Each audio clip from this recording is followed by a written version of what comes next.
विद्यार्थी मित्रों, आज के वीडियो में हम लोग ओम प्रकाश वाल्मीकि के द्वारा लिखित सदियों का संताप इस कविता का अध्ययन करते हैं।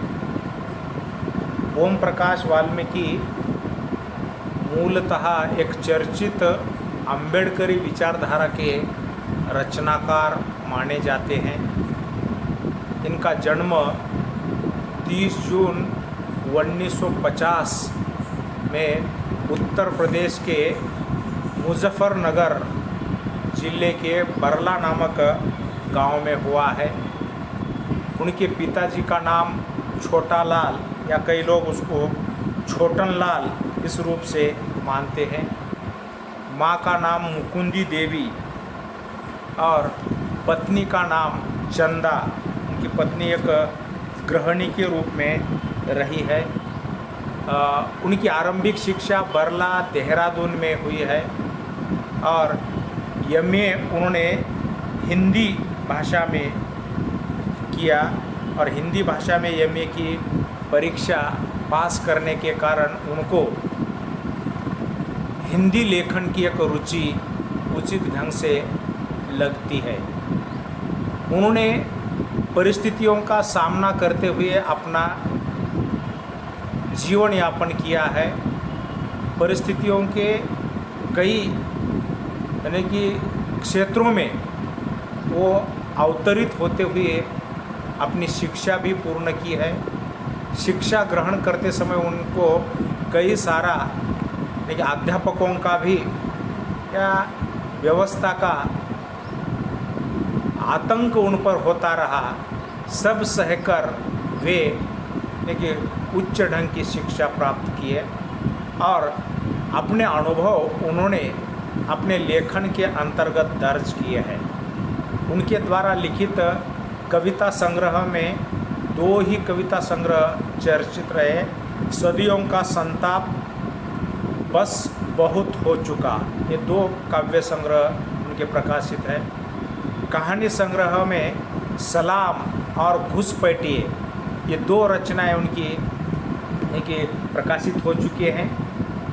आत्मकथा उनकी जूठन नामक आत्मकथा लगभग भारत की ही नहीं तो विश्व की कई भाषाओं में इसका अनुवाद हुआ है। कहा जाता है कि ये हिंदी की पहली दलित आत्मकथा है, ऐसा भी जूठन के बारे में देखिए कहा जाता है। उन्होंने जो आलोचनात्मक ग्रंथ लिखे हैं जिसमें दलित साहित्य का सौंदर्य शास्त्र, मुख्य धारा और दलित साहित्य, ये 3 उनके समीक्षात्मक ग्रंथ है और लगभग उन्होंने 60 नाटकों में अभिनय किया और उनका निर्देशन करने का काम भी उन्होंने किया है।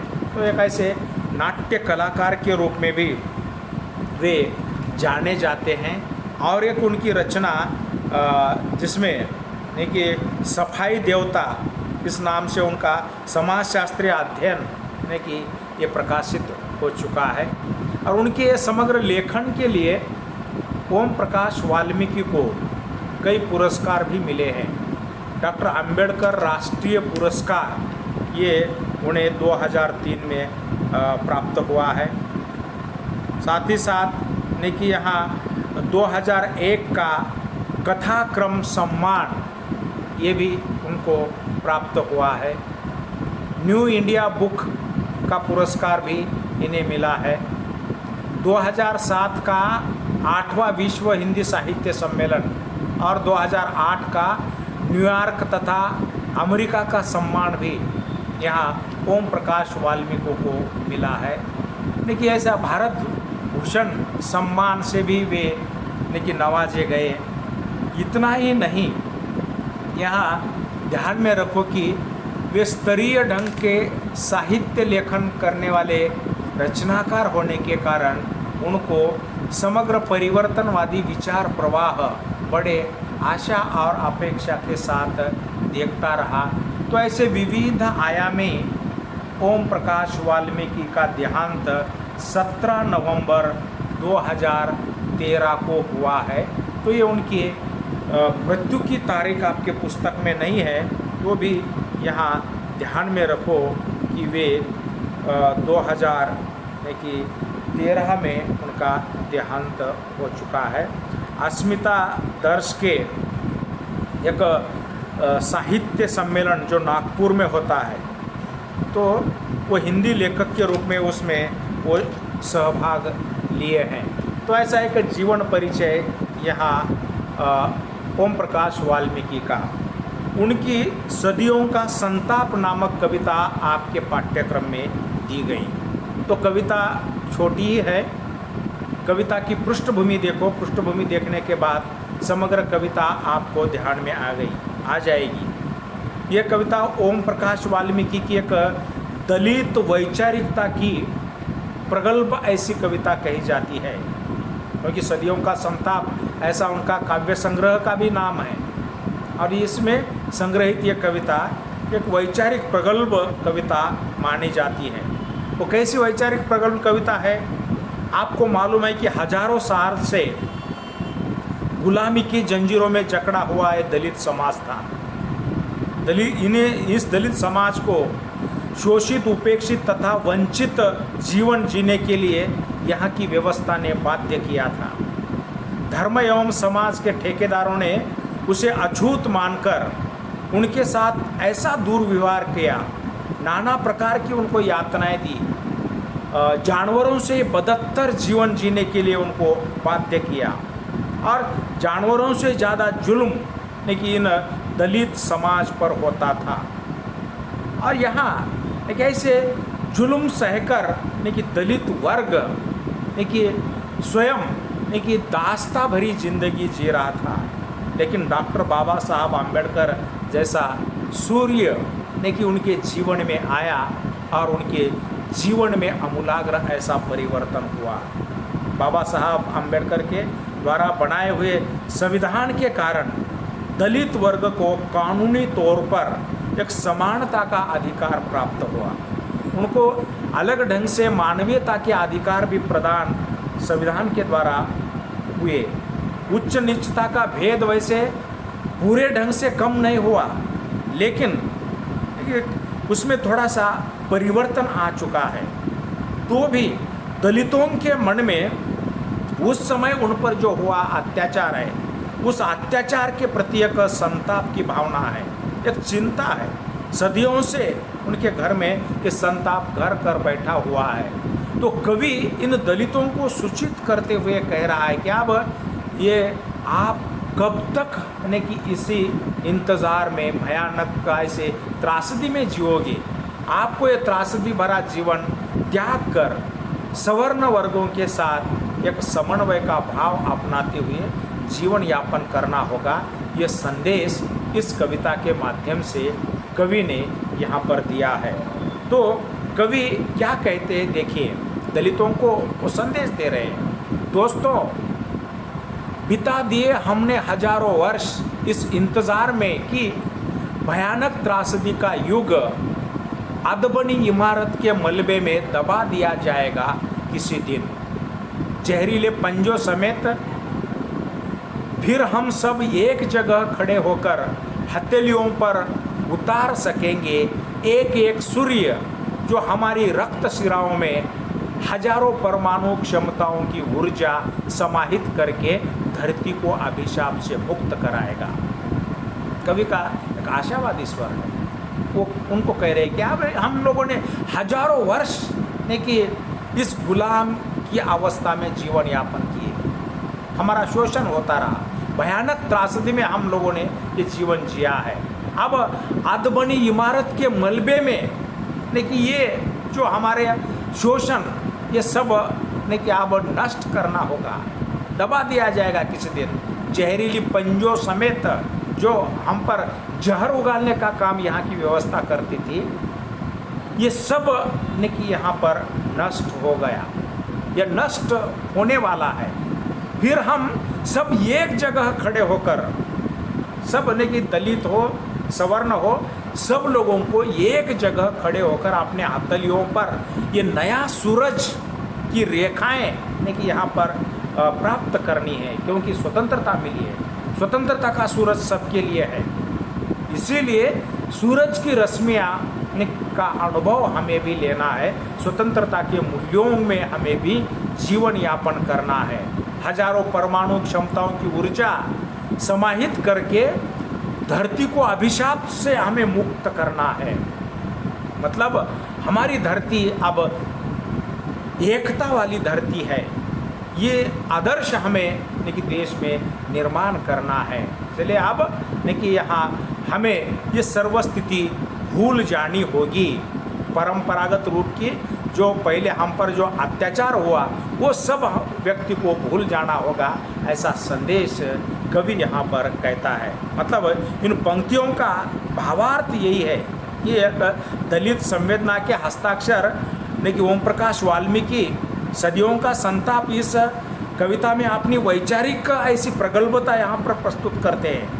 अपनी इस कविता में कवि दलित समाज से प्रश्न करते हैं कि आखिर कब तक सदियों का संताप लेकर हमें जीवन जीना है। सवर्णों द्वारा किए गए अन्याय एवं अत्याचार को लेकर अपने मन में उनके प्रति एक घृणा को जब आप देख रहे हैं, ये कब तक आपके मन में घृणा का भाव निर्माण होगा।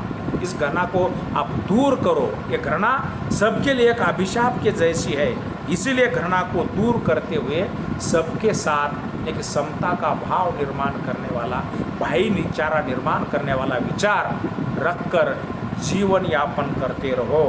और यहाँ अन्याय अत्याचार को लेकर आपके मन में जो देखिए सवर्णों के प्रति घृणा के भाव है, वो घृणा के भाव भी दूर करो, ऐसा कवि यहाँ कहते हैं। आगे देखिए कवि कहता है, इसलिए हमने अपनी समूची घृणा को पारदर्शी पत्तों में लपेटकर ठूंठे वृक्ष की नंगी रानियों पर टांग दिया है, ताकि आने वाले समय में ताजे लहू से महकती सड़कों पर नंगे पांव दौड़ते तख्त चेहरों वाले सावले बच्चे देख सके, कर सके प्यार दुश्मनों के बच्चों से अतीत की गहनतम पीड़ा को भूलकर। कभी यहाँ कहता है यानी समूची घृणा, इस सवर्णों के प्रति दलित वर्ग के मन में जो घृणा का भाव था, उस घृणा के भाव को इस तरह से नष्ट करना है, इस तरह से नहीं कि वो निकाल कर टांग देना है ठूटे वृक्ष पर, नहीं कि उनके ठूटे वृक्ष के टहनियों पर टांग दे दो, ताकि आने वाले समय में नहीं कि ये नहीं कि एक नए वृक्ष की अंकुर नहीं कि यहाँ पर निर्माण होगी, नए विचारों की अंकुर, वो भी समतावादी अंकुर। ताजे लहू की महकती हुई सड़कों पर नंगे पांव जो बच्चे दौड़ेंगे, देखिए दलित के हो या सवर्णों के हो, देखिए इन बच्चों पर आपके इस परंपरागत मान्यताओं के विचारों का असर पड़ने लगा। इसीलिए ये परंपरागत मान्यताएं, विषमता के भाव तुम भूल जाओ और नए सिरे से सभी बच्चों के मन में एक देखिए सकारात्मकता जागरूक करने का प्रयास करो, तख्त के चेहरे वाले सावले बच्चे भी देखिए आपस में प्यार कर सके, दुश्मनों के बच्चों के प्रति भी देखिए हाँ दलितों के बच्चों के मन में प्रेम भावना निर्माण होनी चाहिए। इसलिए अतीत की गहनतम पीड़ा को तुम भूल जाओ, हमारे प्राचीन अत्याचार को तुम्हें भूल जाना होगा, ऐसा कवि यहाँ पर कहता है। तो देखिए कवि के मन में सबके प्रति एक प्रेम और आस्था का भाव है और उसमें उनको बहुत विश्वास है। इसी बलबूते पर वह सभी के साथ समानता की बात करता है।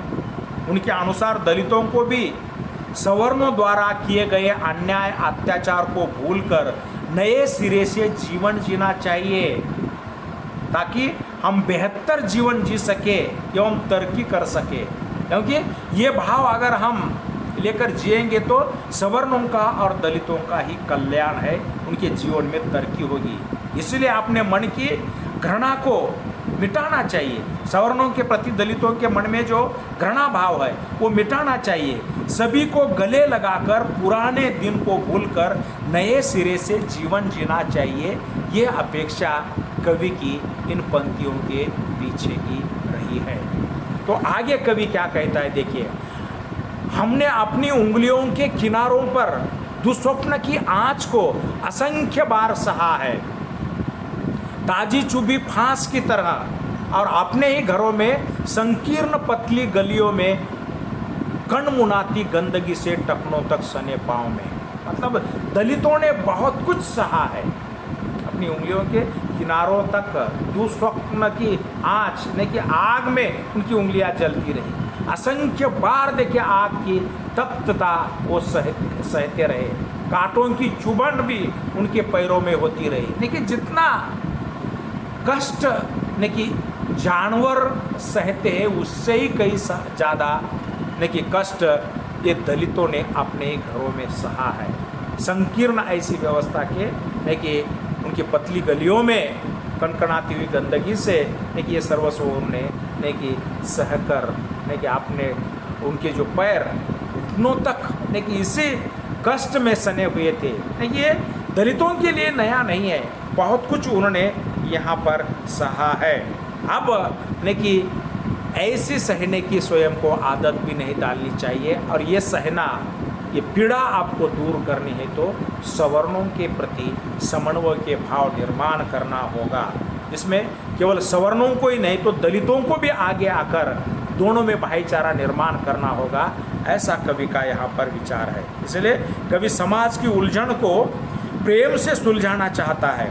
वो सशस्त्र क्रांति का हिमायती नहीं है, बल्कि वैचारिक क्रांति से वर्ण पर आधारित समाज व्यवस्था के स्थान पर प्रेम पर आधारित समाज व्यवस्था और निर्माण करना चाहता है।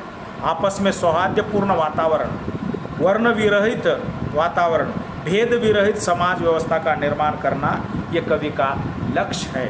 इसीलिए उन्होंने अपने समाज के बंधुओं को सलाह दी है कि सवर्णों द्वारा किए गए अत्याचार, अन्याय, पीड़ा, शोषण आदि को भूलकर तुम्हें प्रेम पूर्वक उनको गले लगाना होगा, ताकि आने वाली पीढ़ी बेहतर जीवन जी सके, या आने वाले पीढ़ी का भविष्य उचित ढंग से बनाना है तो आपको ये सर्वस्व भूल जाना होगा।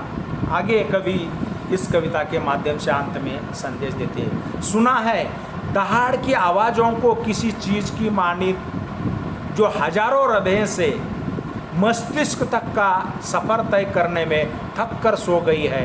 दोस्तों, इस चीख को जगा कर पूछो कि अब भी और कितने दिन इसी तरह गुमसुम रहकर सदियों का संताप सहना है। कि दहाड़ हजारों साल का जो नहीं कि एक वैचारिकता की सवर्णों का एक अत्याचार की दहाड़, देखिए हजारों साल से इनके मस्तिष्क में छाई हुई है।